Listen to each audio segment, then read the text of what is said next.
Hola, mentes críticas y curiosas. Bienvenidos a este espacio donde preferimos las preguntas incómodas antes que las respuestas simplonas. Hoy vamos a hablar de una figura que acaba de dejar este mundo, pero cuyo legado seguirá dando que hablar durante décadas. Hablamos, por supuesto, del Papa que consiguió lo más difícil en estos tiempos polarizados: ser incomprendido por igual por progresistas y conservadores, por creyentes y ateos, por políticos de todos los colores.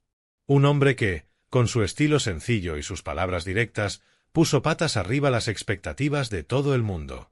Cuando apareció por primera vez en el balcón de la Basílica de San Pedro, muchos se frotaron los ojos. Este señor de aspecto humilde, que renunciaba a los lujos tradicionales del Vaticano, ¿era realmente el Papa? Pronto quedaría claro que Francisco no sería un líder religioso al uso. Sus gestos rompían moldes: lavar los pies a presos, incluyendo a mujeres y musulmanes, vivir en una residencia modesta en lugar de los apartamentos papales, hablar claro sobre los pecados de la Iglesia. Pero lo realmente fascinante era cómo sus acciones y palabras descolocaban por igual a todos los bandos del espectro ideológico.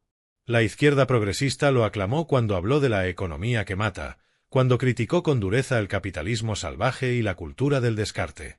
«Por fin un papa de los pobres», exclamaban. Hasta que un día Francisco recordó que la doctrina católica sobre el aborto o el matrimonio seguía siendo la misma de siempre. El silencio fue ensordecedor. De repente, aquellos mismos que lo habían elevado a los altares de lo políticamente correcto empezaron a hablar de oportunismo y medidas cosméticas. Por su parte, la derecha tradicionalista lo aplaudió cuando defendió la familia tradicional o cuando reafirmó las enseñanzas morales de la Iglesia. Pero esa misma derecha frunció el ceño cuando el Papa habló de acoger a migrantes como hermanos, cuando denunció la indiferencia hacia los pobres o cuando insistió en que el cuidado de la creación era un imperativo moral. De pronto, algunos conservadores empezaron a murmurar sobre infiltración marxista en el Vaticano. Los no creyentes, por su parte, se sintieron atraídos por su estilo abierto y humilde, por su crítica a la pomposidad eclesiástica. Hasta que recordaron que, al fin y al cabo, seguía siendo el líder de una institución religiosa que defendía dogmas milenarios. La prensa atea que lo había elogiado por su modernidad, de pronto redescubría que era, después de todo, un papa católico. Quizá lo más interesante de todo fue ver cómo Francisco manejaba estas contradicciones. Mientras el mundo esperaba que se definiera como progre o conservador, él se limitaba a ser católico a su manera. Cuando le preguntaban sobre temas polémicos, a menudo respondía con otra pregunta. Cuando esperaban condenas rotundas, ofrecía misericordia. Cuando pedían silencio, hablaba claro. Su relación con el poder fue particularmente reveladora. Criticó a los políticos que construían muros, pero también a los que promovían ideologías radicales. Denunció tanto la corrupción en los gobiernos como los escándalos dentro de su propia Iglesia.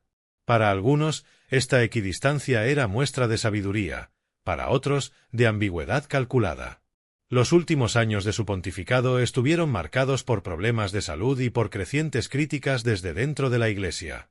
Los tradicionalistas lo acusaban de diluir la doctrina, los reformistas de no haber ido lo suficientemente lejos. En el fondo, quizá ambos bandos tenían algo de razón, lo cual podría ser la mejor prueba de que Francisco logró lo que pocos líderes consiguen: no ser reducido a una simple etiqueta. Ahora que ha fallecido, comienza la batalla por su legado. Los mismos que lo criticaron en vida se apresurarán a reclamarlo como propio, seleccionando cuidadosamente aquellas partes de su mensaje que encajan con sus agendas. Pero quizá el mejor homenaje que podemos hacerle es recordar justo lo que más molestaba a todos: su negativa a ser encasillado, su insistencia en que la verdad suele estar más allá de las simplificaciones ideológicas. En un mundo donde las redes sociales nos empujan a elegir bandos y donde los algoritmos nos encierran en burbujas de pensamiento único, la figura de Francisco nos recuerda que las personas reales son siempre más complejas que las etiquetas que les colgamos. Que es posible defender principios innegociables sin perder la capacidad de dialogar. Que se puede ser firme en las convicciones sin dejar de ser compasivo con las personas.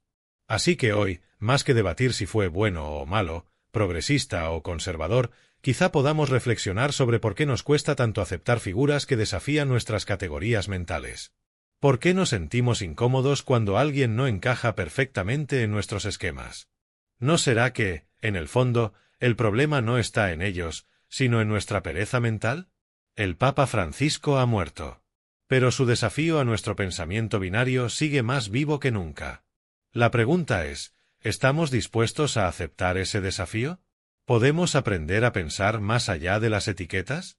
Como siempre, la pelota está en tu tejado, querido espectador. Y ahora, te toca a ti.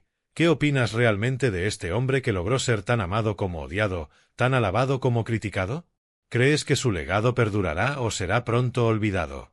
Y lo más importante, ¿qué te enseñó su vida sobre cómo enfrentar las complejidades de nuestro tiempo? Es curioso cómo la muerte tiene esa capacidad de transformar a las figuras públicas en espejos de nuestras propias contradicciones. Ahora que Francisco ha fallecido, cada sector político y religioso está revisando febrilmente su archivo de declaraciones papales, buscando frases que puedan usar como munición para sus propias batallas ideológicas.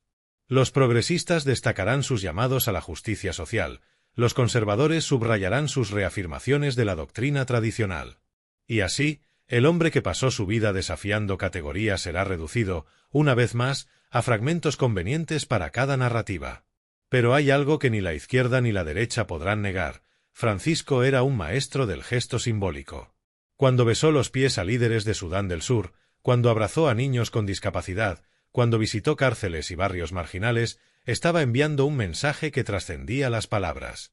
La Iglesia debe salir a las periferias, decía. Y lo hizo, literalmente. Mientras muchos líderes religiosos se encerraban en sus palacios, él se paseaba por favelas y campos de refugiados. ¿Era esto marxismo o simplemente cristianismo aplicado? La respuesta, como casi todo en su pontificado, depende del cristal con que se mire. El humor, por supuesto, no faltó en su estilo. ¿Recuerdan cuando bromeó sobre las suegras diciendo que eran el material con el que se teje el paraíso? ¿O cuando, preguntado por los rumores de homosexualidad en el Vaticano, respondió con un socarrón: ¿quién soy yo para juzgar? Estas pinceladas de humanidad chocaban con la imagen hierática que muchos tienen del papado. Francisco demostró que se puede ser profundamente espiritual sin perder el sentido del humor, otra lección que muchos líderes podrían aprender. Sin embargo, no todo fueron luces. Su pontificado también tuvo sombras profundas. Los casos de abusos sexuales en la Iglesia siguieron empañando su legado, a pesar de sus esfuerzos por implementar reformas. Sus críticos señalan que no fue lo suficientemente lejos en purgar a los culpables. La burocracia vaticana, ese monstruo de 1000 cabezas, demostró ser más poderosa que incluso la voluntad de un papa reformista. Y en sus últimos años, los escándalos financieros y las luchas internas dentro de la curia romana mostraron los límites de su capacidad de cambio. Quizá lo más fascinante de Francisco fue cómo reflejaba las paradojas de nuestro tiempo. En una era de identidades políticas rígidas, él se negó a encasillarse. En tiempos de crispación ideológica, habló de diálogo. Frente al consumismo desenfrenado, predicó la sobriedad. Y en contraposición al individualismo rampante, insistió en la comunidad. ¿Era esto revolucionario o simplemente un regreso a las raíces del mensaje cristiano? De nuevo, la respuesta depende de dónde te pares. Ahora que se ha ido, vale la pena preguntarse: ¿fracasó o triunfó? La respuesta honesta es: ambas cosas.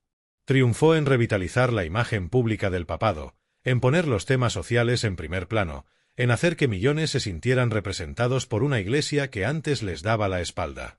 Pero fracasó en cambiar las estructuras de poder dentro del Vaticano, en unificar a una Iglesia cada vez más dividida, en satisfacer las expectativas de quienes esperaban una revolución completa. Al final, su legado más duradero podría ser precisamente su incomodidad. Francisco nos incomodaba a todos porque nos recordaba que el mundo no se divide en buenos y malos, en puros e impuros. Que la justicia social y la tradición no tienen por qué estar reñidas. Que se puede ser radical en el amor sin dejar de ser firme en los principios. En una época de extremos, su mensaje de equilibrio resultaba, irónicamente, extremadamente subversivo. Así que mientras los think tanks de izquierda y derecha se pelean por apropiarse de su legado, quizá lo más honesto que podemos hacer es reconocer que Francisco era, simplemente, un hombre complejo liderando una institución compleja en tiempos complejos. Y que, como todos nosotros, estaba lleno de claroscuros. La pregunta que queda flotando en el aire es: ¿aprenderemos algo de su ejemplo? ¿O seguiremos atrapados en nuestros dogmas ideológicos, ¿Incapaces de apreciar la riqueza de un pensamiento que desafía nuestras categorías? Como siempre, la respuesta no está en los libros de teología ni en los manifiestos políticos, sino en la vida cotidiana de cada uno de nosotros. Y ahora, querido espectador, te toca a ti. ¿Qué queda de Francisco en tu visión del mundo? ¿Crees que su mensaje sobrevivirá a la polarización de nuestra era? ¿O, como tantas otras cosas hoy, será víctima de la simplificación y el reduccionismo? Deja tu opinión en los comentarios, pero hazme un favor, intenta ir más allá de ¿era un santo o era un hereje? El mundo ya tiene suficientes eslóganes vacíos. Lo que necesitamos ahora es pensamiento crítico. Y con eso, me despido hasta la próxima. No olvides suscribirte si valoras el análisis matizado en tiempos de extremismos.